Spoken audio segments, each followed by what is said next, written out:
answer. Do people really think we all trade the delights of touching and being touched for some hobby utilizing yarn? Is there some inhibition ingrained in Americans that prevents us from imagining our parents, or God forbid our grandparents, between the sheets but not asleep? What's amazing to me is not that older people fall in love and enjoy sex and feelings of attachment, says the anthropologist and author of Why We Love, Dr. Helen Fisher. What's amazing to me is why Americans have never figured out that this is going on. Dr. Fisher, who has studied sex and love in more than 58 cultures, sums up by saying that women today, having acquired economic power, have gained social and sexual power along with it.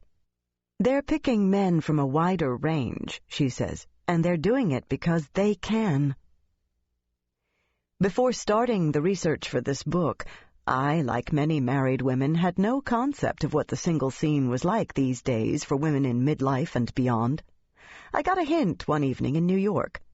My husband was 3,000 miles away, and I was hungry after seeing a play. At 10 o'clock on a rocking Saturday night, the cafe across from the theater had no free tables. So I accepted a seat at the end of the bar, ordered supper, and pulled out my journal to make notes on the book just beginning to cook in my mind. I was deep in thought when the first young man's voice interrupted me. "What are you writing? A book?" "Maybe," I said. "I like to write." "Okay, I won't bother you." But after a while, a second young man approached. "Why don't you write a book about me?" I looked around the bar. It was chock-a-block with pretty young women with plunging necklines and wonder bras to showcase their wares, young women apparently unattached. I asked the young men why they were wasting their time talking to me. They gave it some thought. I knew it wasn't my neckline. I was wearing a high-necked black T-shirt. It wasn't my shoes. They were sexy little backless numbers with a tiny heel, so I could actually walk in them, but they were hidden under my stool. Finally, the taller and handsomer of the two replied, "You look interesting." I continued chatting with the two young men because, as I told them, I'd met my first husband in the White Horse Tavern. "Your first?" they asked. "I'm on my second." They played along. "Then there's time for one or two more." "Maybe, but it would be a close call. My current husband and I married after a whirlwind courtship of 17 years. They laughed, and then they told me all about themselves, which is what 25-year-old men always do. They tried to persuade me to write about them. "But you haven't told me anything interesting yet," I said. Then I listened, attentively, which is what 25-year-old women may forget to do. When I was ready to leave, they wrote their names and numbers in the back of my journal and asked me to call. Given the good fortune of a treasured marriage, I had no interest in following up.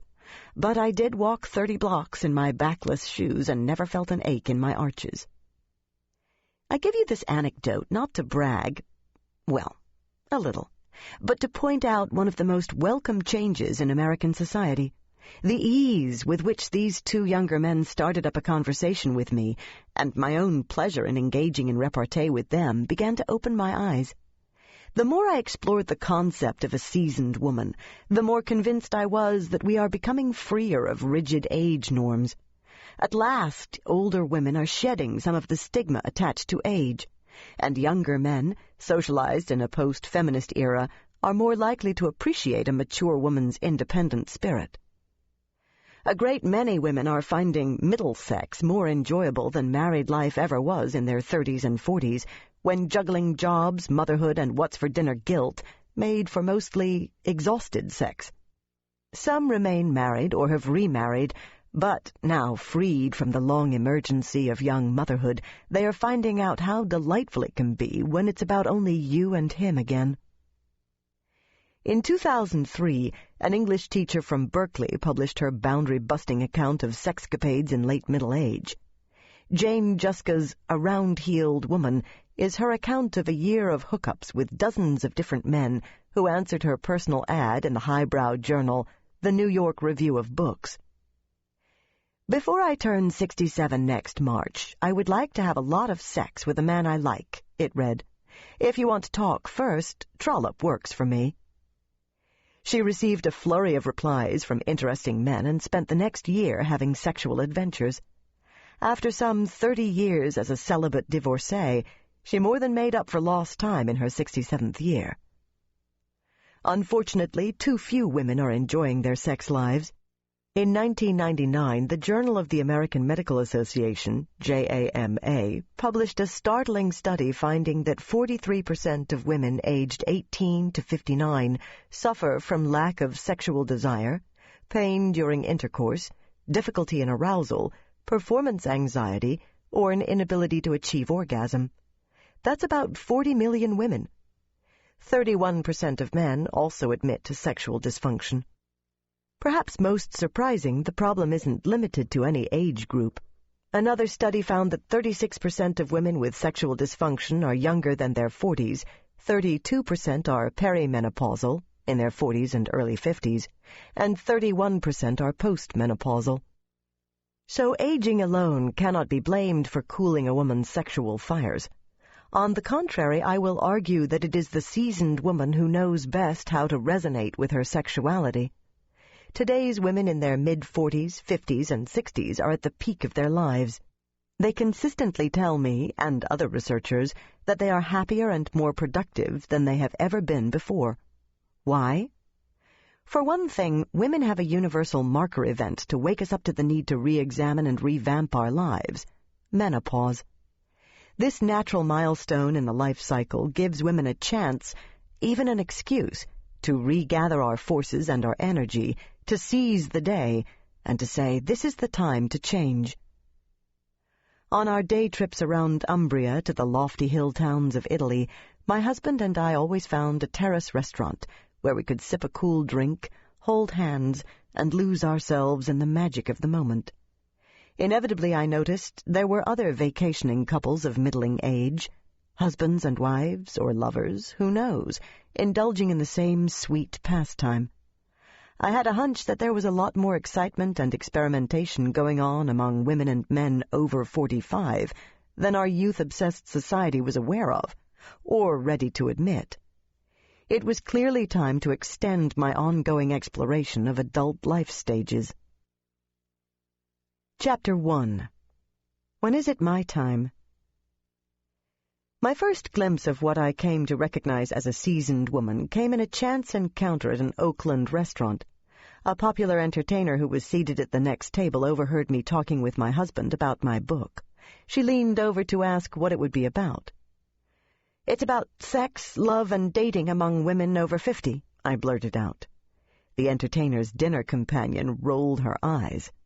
"She's the poster girl for dating and sex after 50. The entertainer, whom we'll call Bibi to protect her anonymity, was eager to elaborate. Bibi had been raised in the South with parents who were in love until the day they died. She had fully expected that she, like they, would marry for life. And happily she had enjoyed an extended sexual honeymoon with the man she married in her 20s. It was in her 40s that Bibi began to notice the cracks in their marriage. But it's like you see a hairline crack in the wall in your California house and you say not to worry. A couple of years later you notice the crack is now a 1/4 inch wide. Don't panic, it's a plaster thing. Then one big shake and the whole house tumbles down and you say, wow, how did that happen? In retrospect, she understands. Her frustration with her marriage was an echo of the complaint that 40-ish husbands used before feminism went mainstream. I've grown, and unfortunately she hasn't. In Bibi's marriage, as in many more today, it was the husband who resisted taking risks to grow. It took her 5 years to get up the courage to ask for a divorce. She took that final step a few months before her 50th birthday. You must be crazy, she told herself. You're going to spend the rest of your life home alone watching reruns of the Brady Bunch. But it wasn't like that at all. Quite the opposite, she says. It's been the greatest adventure of her life. The sociologist in me cast about for a context into which to fit this revelation. In fact, even while Bibi was settled into staid married life, a new public square of midlife singles was being flooded with divorced and never-married women and men. All the old rules were up for renegotiation.